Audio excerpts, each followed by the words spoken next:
Welcome back to the deep dive. Today, we're digging into a really powerful ancient story. It resonates strongly with themes like dedication, sacrifice, and just sheer willpower. It's the legend of Eklavya. We're using excerpts from Eklavya, Taibai, Kaibe, Hakake, Fai, Taipe, Taikit, Kaibe, Kaduke, Akipala, Dake, Karana, which translates roughly to Eklavya, supreme example of devotion and archery. But this isn't just some old stories. It feels more like a kind of radical blueprint for making your own way. And it asks some pretty tough questions about devotion, especially when, the doors seem closed. So our mission in this deep dive, let's unpack Ekalavya's journey, see what timeless, maybe sometimes uncomfortable lessons it holds for us today. Get ready for a story that might just shift how you think about learning and dedication. Absolutely. What's really fascinating, I think, is how this ancient narrative, it just cuts right through time. It forces us to look at mentorship, what self-mastery really means, and maybe the toughest part. What are we actually willing to give up for our biggest goals? It goes way beyond archery. It's about that raw, unstoppable force of will. Okay, so let's set the scene. We need to picture ancient India, the grand capital, Hastinapur. Think power, tradition, very clear social structures. And right there you have this highly respected teacher, Dronacharya. He's teaching the princes the art of archery. And this isn't just, a hobby. Archery was crucial for them. Warriors, future rulers. It was serious business. Right, foundational skills for their roles. And among all these royal students, there was one who was clearly Dronacharya's favorite. His star pupil, Arjuna. So you've got this very elite setup, the best training grounds, the top teacher, and this strict hierarchy deciding who gets in. An exclusive world. That context is absolutely key, isn't it? It immediately paints a picture of a world where, well, who you were often decided what you could learn. Access was about birthright. Dronacharya's bond with Arjuna wasn't just like personal liking. It tied into his duty, his loyalty to the royal family. And that commitment, that promise maybe, it sets the stage for the conflict, the real challenge coming up. Exactly. So while the princes are training in, relative luxury, our story takes a sharp turn. We shift focus away from the palace, deep into the forest. And that's where we meet Eklavya, a young boy from a tribal community, the Nishadas, living completely outside that royal circle, that established order of Hastinapur. We are moved, yeah. But despite being on the outside, despite having none of those privileges, Eklavya has this huge dream, an ambition that frankly seems impossible given where he's coming from. He wants to be a legendary archer, as good as, or maybe even better than, Dronacharya's students. And crucially, he wants to learn from Dronacharya, the master himself. It really makes you stop and think, what fuels that kind of ambition? Someone completely outside the system aiming for the very top of it. It feels like more than just wanting a skill. It's like this deep internal drive, a calling for mastery that just ignores all the social barriers, the lack of resources.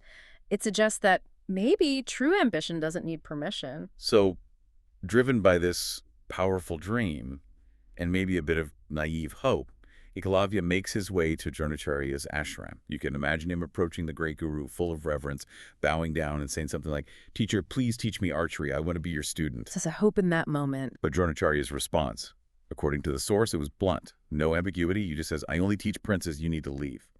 Wow. Imagine hearing that. The door slams shut right in his face because of who he was, where he came from. It's a powerful moment of exclusion, isn't it? Really throws those barriers to knowledge into sharp relief. Barriers based on caste and status. And look, Dronacharya's refusal, harsh as it sounds to us, was probably tied up in his promises to the royals, particularly his oath to make Arjuna the greatest. But for Eklavya, this wasn't just no. It was a fundamental test of his resolve, wasn't it? What do you do then? And this is where the story just takes off. It becomes truly incredible. Did he just walk away defeated? Absolutely not. Our source says he was completely undeterred. He didn't despair. Instead, he came up with his own way, a totally unique, deeply personal path to learning. This part always gets me. What he does is he goes back to the forest and he makes an idol of Dronacharya out of clay, a statue. And he decides, this is my guru. Then day and night he practices relentlessly, bowing to the clay idol before and after, just drilling himself, honing his skills in total isolation. He's basically creating his own learning environment, fueled by his devotion to this idea of his teacher. It's just fascinating, isn't it? The power of sheer self-belief and this idea of like simulated mentorship. Eklavya shows us that true dedication, it's not just about being physically present with a teacher. It's about internalizing that ideal, making it your guide. The discipline involved. It's almost unbelievable. He became his own teacher, his own motivator, his own toughest critic. In today's world of online courses and remote learning, there's something really profound here about that internal drive being the key. And the results. Yeah. Through this incredible hard work, Eklavya achieved a level of skill that was just mind-blowing.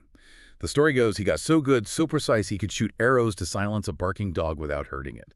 Imagine that kind of control.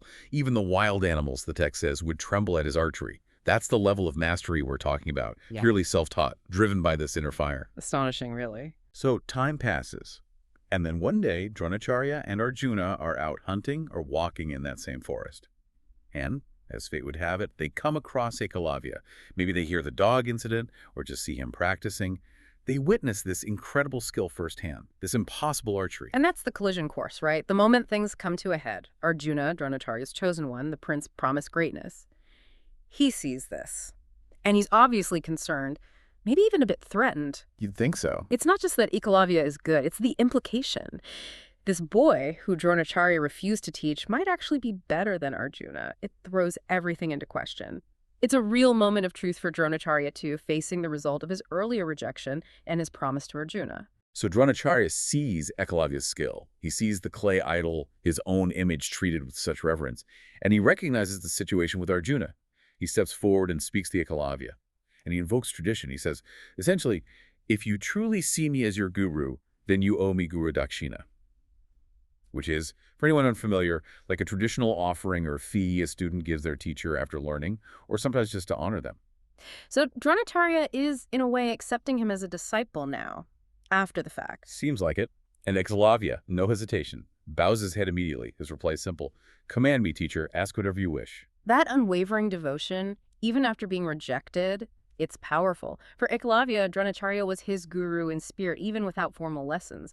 So the obligation of guru-dakshina, in his mind, was absolute. Sacred, even. Okay, but then comes the demand, Dronacharya's request for this guru-dakshina, and it's shocking. It's something that will change everything for Eklavya the archer.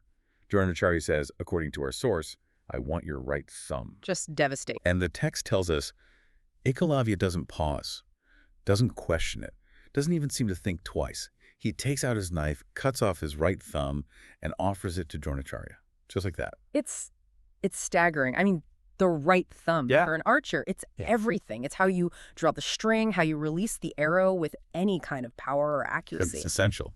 So by giving it up, Eklavya is essentially sacrificing his entire skill, the very thing he poured his life into achieving. It's the ultimate act of devotion, isn't it? But it's also deeply disturbing in a way. It makes you question everything about the guru-disciple relationship, about the cost of honoring that principle, placing the guru's demand above his own incredible hard-won talent. So bringing this forward, what does this intense, complex story mean for us now? It's not just ancient history. The source highlights some really powerful lessons. First, there's this undeniable message about true devotion and just relentless dedication. They're the path to greatness, right? Eklavya didn't have the formal setup, the official teacher, the approval. But he had this inner drive, this incredible focus, this willpower. Yeah, it really underscores the power of intrinsic motivation. External guidance is great, it helps. But Eklavya's story suggests that internal commitment, that deep personal drive, can sometimes overcome almost any external limitation. It's about how you approach your passion, not just who happens to be teaching you. It's about that self-actualization you mentioned. Definitely. And the second big point our source emphasizes is about determination. In the face of, well, terrible circumstances, Eklavya faced rejection, then this unbelievable demand. But his resolve, his determination, it never broke. He made his choice, followed his path, no matter how high the cost. And that connects so strongly to resilience, doesn't it? When you face obstacles, and we all face obstacles, whether they're personal setbacks or systemic barriers, or just being told no, Eklavya's story suggests it's our own steadfastness, that inner strength that lets us push through. It challenges us to find that power within ourselves, to redefine what's possible, even when the world seems set against us. There might even be a third lesson sort of woven in there, but the complexities of mentorship itself. Right. Dronacharya, while a master teacher, his actions do raise ethical questions about gatekeeping knowledge, about the weight of promises made and how they impact others. Eklavya's greatness is undeniable. But the story also forces us to look at the power dynamics, the sometimes uncomfortable price of acknowledging a master. Wow. Yeah. What an incredibly potent story we've unpacked here, Yeah. Eklavya. From this boy in the forest, overlooked, rejected, to becoming this symbol of devotion, of self-made mastery. His journey is just such a vivid reminder that getting to the top, achieving true mastery, it takes more than talent. It takes that unshakable spirit, that deep, deep commitment. It really does. And it prompts us to think about our own views on mentorship, doesn't it? Both getting it and giving it. And it makes us consider what sacrifices might we face for our own ambitions, and maybe most importantly, the incredible power of self-directed learning. Finding your own way. It encourages us to look beyond the usual paths, maybe find our own clay idol when we need to. So, thinking about all this, what really stands out to you listening right now from Eklavya's story? Maybe the next time you hit a wall, feel rejected, or face what seems like an impossible task. Maybe you'll remember the boy with the clay idol and the iron will, the one who achieved the impossible and then perhaps made an even greater sacrifice for his principle. And it leaves us with that lingering question, doesn't it? What would you be willing to sacrifice for what you truly want to achieve? And faced with rejection, how would you find that inner strength to carve out your own path? Definitely food for thought. We hope this deep dive has sparked some insights for you. Until next time, keep digging,